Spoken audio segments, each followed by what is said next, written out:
mata urang lamun hadiah teh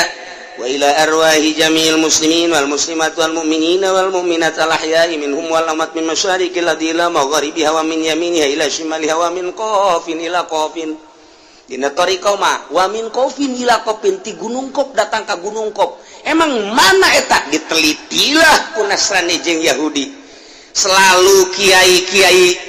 anu khusus sok menyebutkan min qafin ila qafin di mana ieu Jabal Qaf gunung Qaf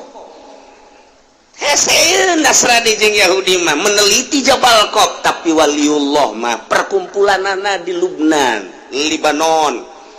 aya nu setahun sekali aya nu sebulan sekali anu seminggu sekali tergantung kumaha pangkat-pangkatna tidinya engke ngayakeun multaqo para aulia Allah dilangsungkeun ke ka gunung Qaf surtilan-surtilan para wali Allah henteu sakabehna paling ge hanya tiluan ke nu ka Jabal Qaf